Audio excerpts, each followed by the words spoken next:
Continuing in Unit 5, in this next section, we're going to start talking about how the second derivative affects a graph. So in the first part of Unit 5, we're talking about how the first derivative affects a graph. So remember, the first derivative represents slope. So we talked about when the slope is increasing or decreasing, and then you can look for critical points. And at critical points, we might have those maximums or minimums occurring.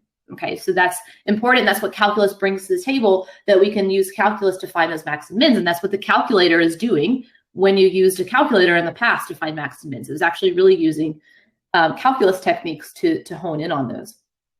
What we're going to now look at is, what does the second derivative talk about? So the second derivative is the derivative of the first derivative. It's the rate of change of the slope itself. And that has to do, it's called concavity. Before I kind of go into that, I just wanted to kind of bring y'all into like what are some of the important things that concavity brings. So concavity, it's kind of like a parabola, right? If you have a parabola that's concave, so this is concave up parabola, and then you have parabolas that can be concave down. I always like to say up like a cup or down like a frown. Okay, so that's concavity. And so you can actually see on concavity, so let's look at concave up. If I look at a function just on this side of concave up, that little piece that I'm drawing in red, that piece is concave up, but the function is doing what there in relation to the first derivative? The function is decreasing, right? Yeah, going down. So we're decreasing, but concave up. And also, likewise, we can have this side of concave up, the function is increasing. And you can have that same thing with concave down. You have a portion of the concave down where the function is increasing, and you have a portion of concave down that is decreasing. And actually, these four little pieces that I've drawn, the two red pieces and the two green pieces, those are what I like to call the elbow macaronis of math, because each of these little pieces that I'm drawing that look like elbow macaronis to me, I don't know, these little pieces of pasta, you can create any curve that has these pieces. Any piece of a curve is going to have either concave up or down and be either increasing or decreasing, and can be made up of any of those combinations. All right. Now, what's important about concavity, not only to kind of help see the shape, but there's actually what's called also an inflection point. And y'all might have heard this with all the COVID talk, right? Where's the inflection point? When's the inflection point? What does that mean? Anybody tell me, like, what does that mean when you talk about COVID? Like, what's the inflection point? When the rate of the cases stops increasing. Yeah, when the rate stops increasing. Now, we're still going to have cases, right? We're still going to have daily cases, but when is the rate of cases going to slow down? So for instance, right, at the very beginning, if you go back and look at data at the very beginning of COVID, it looks very exponential in nature, right? It looks like, you know, we start off pretty slow and then the whole world got kind of crazy, right? And everything started to increase.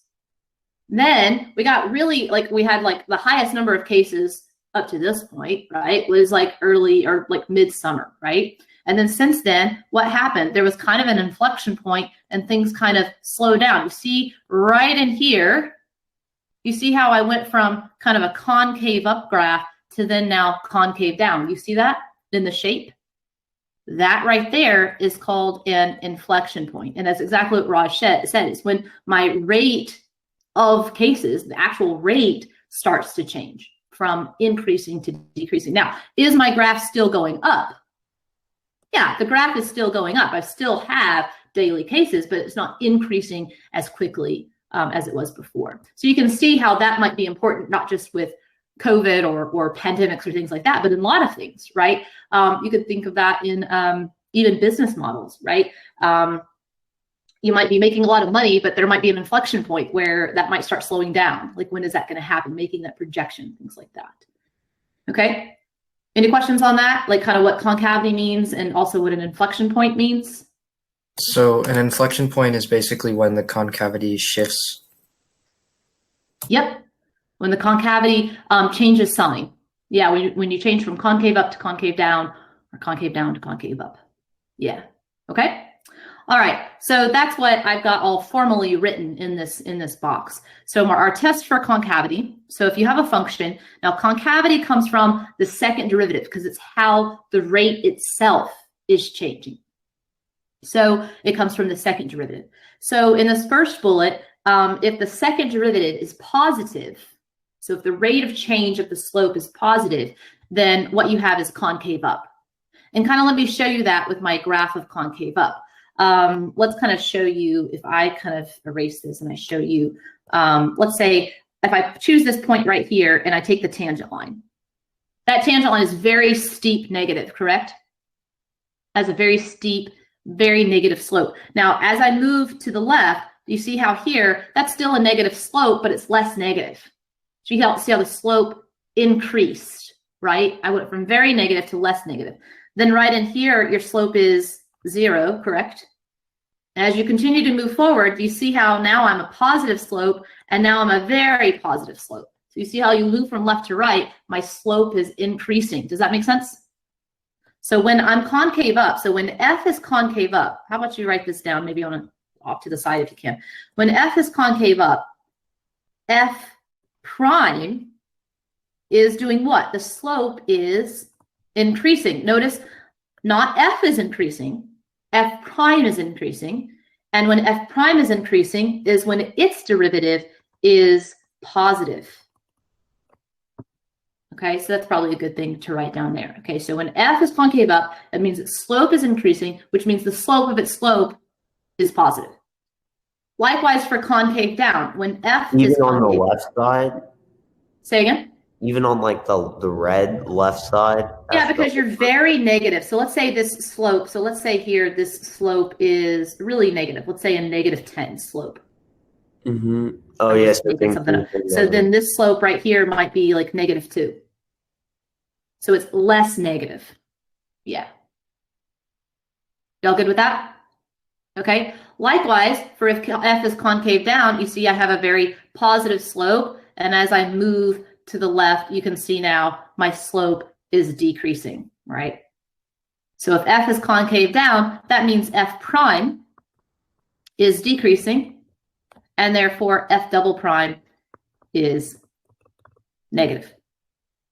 So this is kind of like an acceleration versus time graph kind of thing. Like Correct. Because the acceleration would be a constant positive or a constant negative. Uh, If it was like in a motion. when you're talking about, yeah, when you're talking about like projectile motion, yes, Yeah. acceleration is constant, because think of if a projectile motion, right? If I just throw something up in the air, it looks like, so projectile motion, you know, if I throw something up in the air, that's just a concave down parabola, right? Because the acceleration due to gravity is constantly moving down. Does that make sense? So you're always concave down. Yeah. But in some cases, your acceleration is not always constant. In projectile motion, it is. Okay. Any other questions on that? Okay. All right. So back to the box where it's all formally put. So if I ever ask you, so what I'm going to be asking you are intervals on which a function is concave up or concave down. Now hear this. This is super important. Concavity, I'm going to write it down, in fact. Concavity is always reported on an open interval. So if I ever ask you for when a function is concave up or concave down, it will always be on an open interval. You do not include, so where you change that concavity at like an inflection point, or if you have an end point, it will always be an open interval. Okay, so if you ever report concavity with a closed bracket, it will be wrong. So don't make that mistake. Okay, so when your second derivative, so if you're looking for intervals of concavity, you find the second derivative. And just like we did with the first derivative, you're going to do a number line analysis, see when your second derivative is positive or negative, and then report those intervals of concavity. So it's really the same thing we've been doing. It's just taking it a second step with the second derivative. Okay, any questions about that? All right, and then just like we had those critical values on F prime, we were looking for points of maximum or minimum. With the second derivative, those critical points that we're interested in are inflection points. Now, with maximum and minimums, there's a difference. They're extrema, and we make a difference between a maximum and minimum. We're changing them from positive to negative, negative to positive. With an inflection point, we don't have a special word for going from concave down to up or up to down. We just call it an inflection point. So all you have to state is F has an inflection point at a point if F double prime changes sign. That's all you have to say. Okay, you don't have to say from positive to negative or negative to positive. You just say it changes sign.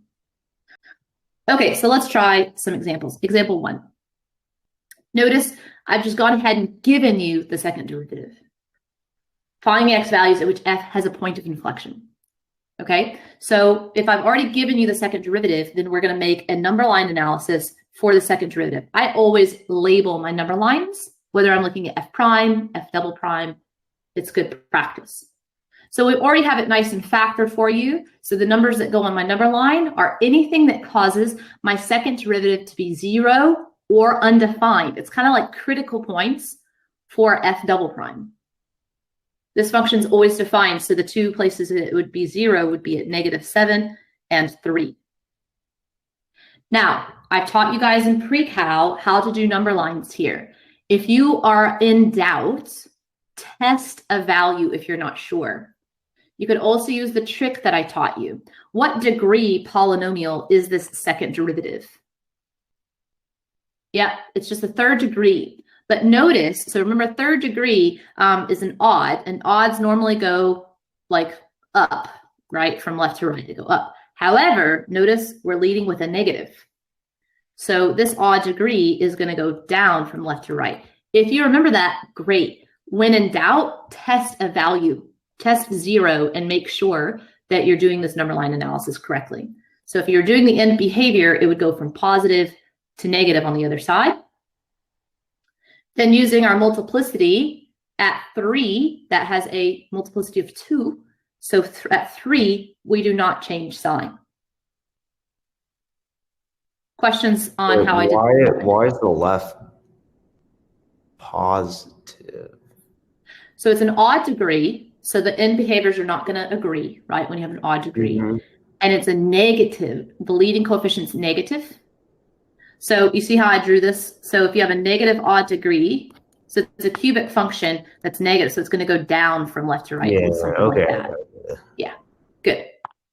Okay, so what does that tell us about F? So what that tells us about F is that from -infinity to -7, F is concave up. Then from -7 to 3, we're concave down, and we actually stay concave down. So F might look something like, I don't know, concave up. So where do I have a point of inflection? I have a point of inflection right here because F double prime changed sign. So you have an inflection point somewhere in there, and then it's going to remain concave down. So this might be, kind of a sketch of what F might look like. At 3, your second derivative is also 0, but there's no change in sign, so it remains concave down. Questions there? How do you find this specific inflection point? Okay, so if I asked for where does F have a point of inflection, you would say, the question just asks find the x values. So the x value, so we would say F has a POI, and POI is acceptable on the AP test for point of inflection. You can say F has a point of inflection at x equals -7, because you always have to justify your answer on free response. F double prime changes sign. You do not have to specify positive, negative, or negative, positive. You can just say changes sign at x equals -7. Now, Alex, if you asked for the actual point, like if they asked for the point of inflection, what would you have to do? I guess just plug that in to find the y value. Correct. If they asked for the point of inflection, you plug that in to find the y value. However, given this information, I can't do that because I don't know what F is. They only gave me F double prime. So if we had gone through, they gave me the original function F, and we found the first derivative and the second derivative, you'd plug it back in. So for this problem, we can't do that. But every 0 on the second derivative, that's the x value on a point of inflection. not every 0, it has to change sign as well. So notice Oh, 3. so 3 wouldn't count. 3 Okay. is a 0, but we did not change sign. So it is not a point of inflection. Okay, thank you. Yeah. Any other questions? Okay, awesome. Let's try another example. So that one I gave you directly the second derivative. So we didn't have to take any derivatives. We just did our number line analysis.